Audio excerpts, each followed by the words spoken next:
Visite de Festus à Jérusalem. 3 jours après son arrivée dans son gouvernement, Festus monte à Jérusalem. Les autorités juives le sollicitent de faire revenir Paul à Jérusalem, méditant de le tuer pendant le trajet. Festus refuse et les assigne à Césarée, 1-5. Comparution de Paul devant Festus, son appel à César. Paul se défend contre les Juifs. Après avoir passé une dizaine de jours à Jérusalem, Festus revient à Césarée. Le lendemain, il fait comparaître Paul devant son tribunal. Les Juifs, descendus de Jérusalem, portent contre lui des accusations qu'ils ne peuvent prouver.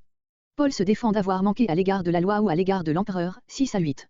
La proposition de Festus repoussée. Le recours à César admis. Festus, pour se concilier les Juifs, demande à Paul de consentir à être jugé par le Sanhédrin, en sa présence. Paul en appelle à César, motivant cet appel par son innocence à l'égard des Juifs, connu du gouverneur lui-même et affirmant qu'il ne pouvait leur être livré par complaisance. Le conseil consulté, Festus déclare à Paul qu'il ira devant le tribunal de l'empereur, septembre 2012. Verset 1. Verset 1-12 Paul devant Festus. Porcius Festus, successeur de Félix, acte 24.27, venait d'arriver dans la province qu'il devait administrer, dans son gouvernement, grec éparchie, d'où le titre d'éparché donné au gouverneur. C'était sous le règne de Néron, l'an 60 ou 61 de notre ère, Joseph, Antiquité juive, XX, 8, 9, Guerre des Juifs, 2, 14, 1. Cette indication correspond à la chronologie des actes, où partout Luc se montre exactement instruit des choses de son temps. Festus mourut déjà en 62, 2 ans après être entré en charge. Joseph dit fort peu de choses de lui, mais donne à penser qu'il administra le pays avec justice et notre récit ne dément point ce jugement. Le gouverneur résidait à Césarée, acte 8.40, note, mais il était naturel que, tôt après son avènement, il se rendit à Jérusalem, la capitale religieuse du pays, pour se faire présenter les autorités juives qui y résidaient. Verset 3. Ces mots, les principaux sacrificateurs, au pluriel, d'après Codex Sinaiticus, B, A, C, et les premiers d'entre les Juifs, désignent les membres du Sanhédrin, prêtres et anciens. Ils saisissent la première occasion qui s'offre à eux pour s'efforcer d'obtenir de Festus ce que son prédécesseur leur avait refusé, c'est-à-dire que Paul fût livré entre leurs mains. Il ne s'agit que de leur accorder une grâce, une faveur, ils demandent celle-ci contre Paul, avec des intentions qui lui sont hostiles, et, en présentant cette demande, ils sont, grecs, faisant une embûche pour le tuer en chemin. Il se propose de renouveler avec plus de succès le complot meurtrier qu'il avait déjà tramé contre lui, acte 23.14-15. Verset 5. Grecs, que les puissants d'entre vous descendent avec moi, à Césarée, c'est-à-dire ceux qui exercent le pouvoir. Monsieur Blas traduit, que ceux d'entre vous qui le pourront. Le mot de l'original, dit-il, ne se trouve pas dans le Nouveau Testament avec le sens de principaux et c'est déjà aux principaux et à eux seuls. Verset 2, que Festus parle, comparé cependant 1 Corinthiens 1.26. Qu'il l'accuse, s'il y a quelque chose de mauvais en cet homme, s'il a commis quelque iniquité, grec, quelque chose qui ne soit pas à sa place, dans l'ordre, même expression Luc 23.41. En attendant, déclare Festus, Paul est en prison à Césarée et il y restera. Bien qu'énoncée en termes indirects, la décision du gouverneur est positive. Soit qu'il eût pénétré les desseins des chefs du peuple, verset 16 le ferait supposer, soit que sa principale raison fût réellement la brièveté de son séjour à Jérusalem, Festus refuse nettement aux Juifs la faveur qu'ils demandent. Le procurateur païen, inspiré par les principes du droit romain, se montre plus juste que les chefs d'Israël, animés d'un esprit de corruption et de mensonge. Verset 7. Les Juifs ont donc réellement accepté l'invitation du gouverneur et se sont rendus à Césarée pour accuser Paul. Luc ne dit pas quelles accusations ils portèrent contre Paul, les supposant connus par les récits précédents. La réponse de Paul, verset, émoticône n'en croyant pas ses yeux, les indique d'ailleurs clairement. Luc se borne à remarquer qu'il ne pouvait les prouver. Verset 8. Il paraît donc que les Juifs répétaient contre Paul leurs accusations ordinaires d'avoir enseigné contrairement à la loi juive et profané le temple, acte 21.28, acte 24.5, à quoi ils ajoutaient quelques délits politiques, contre César, ce qui eût été beaucoup plus grave aux yeux du gouverneur romain, s'il y avait ajouté foi, acte 17.7, Jean 19.12. Verset 9. Festus, malgré le refus qu'il avait précédemment opposé aux Juifs, verset 4, ou plutôt à cause de ce refus même, désirait débuter dans ses hautes fonctions par quelque acte qui leur montrât sa bonne volonté. De là la proposition qu'il fait à Paul. Il ne devait guère s'attendre à ce que Paul l'acceptât, mais il se donnait au moins le mérite d'avoir voulu être agréable aux Juifs. Festus devait demander à Paul son assentiment et ne pouvait de sa propre autorité décider que le procès aurait lieu à Jérusalem, car, en sa qualité de citoyen romain, Paul relevait de la justice de l'empereur et le gouverneur n'avait pas le droit de le distraire de la juridiction de César pour le livrer à un autre tribunal, le Sanhédrin. Il s'agissait bien, en effet, de le faire juger à Jérusalem par le Sanhédrin, seulement pour rassurer Paul et le gagner, si possible, à son projet. Festus lui promet qu'il sera présent à la séance. Il ajoute, comme dit Bengel, d'une manière spécieuse, devant moi. Verset 10. Paul se considère comme placé, grec se tenant debout, devant le tribunal de César, parce que tout magistrat romain rendait la justice au nom de l'empereur. Là, ajoute-t-il, grec, il faut que je sois jugé.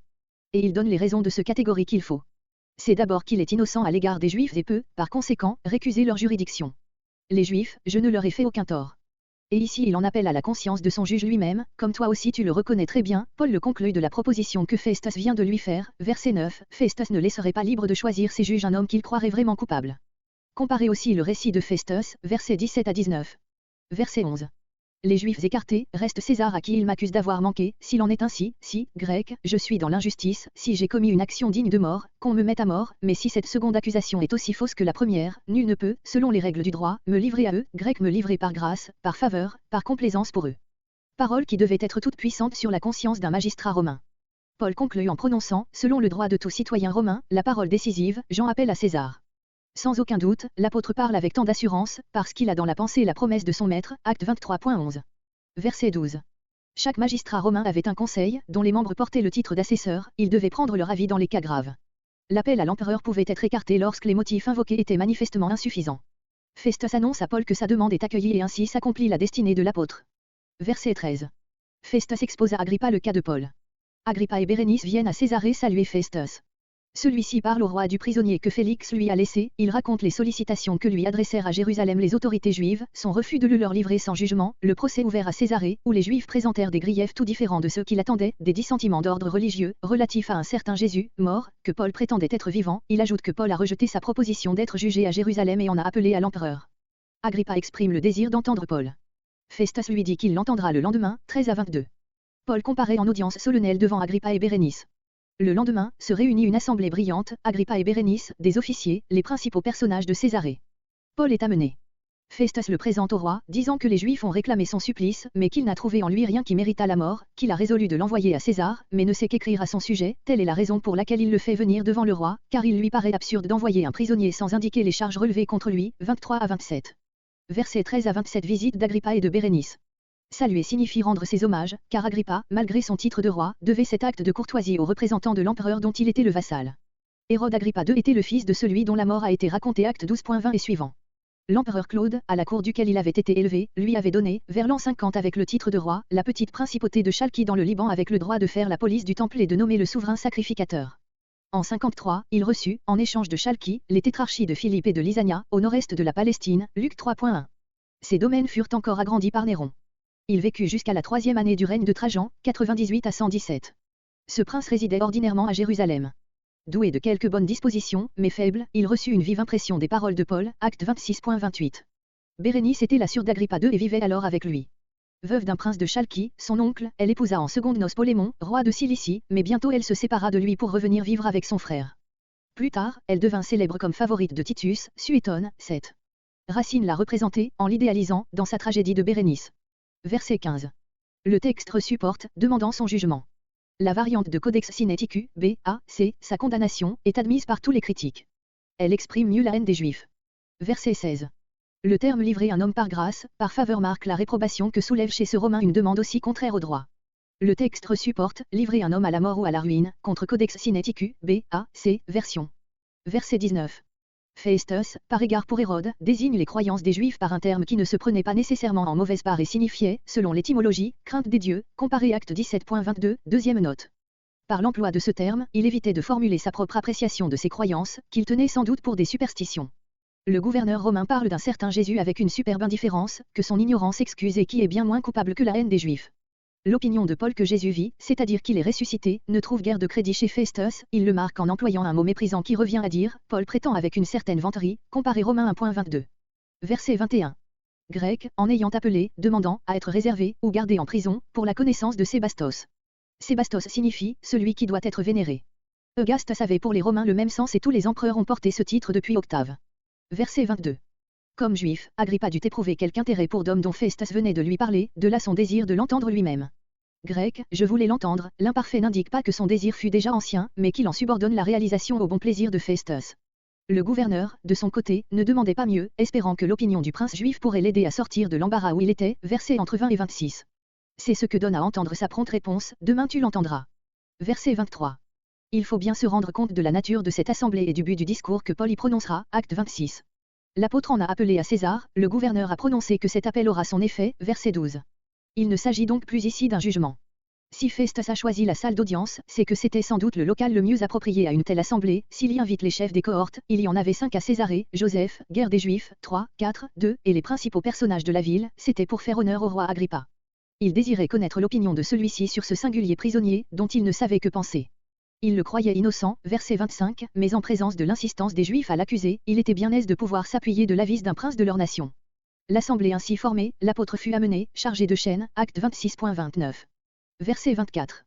Les paroles de Festus nous montrent qu'au chef du peuple juif s'était jointe toute une multitude fanatisée qui demandait à grands cris la mort de l'apôtre, comparé acte 22.22. Luc n'avait pas rapporté ce détail dans son récit de la visite de Festus à Jérusalem, verset 7.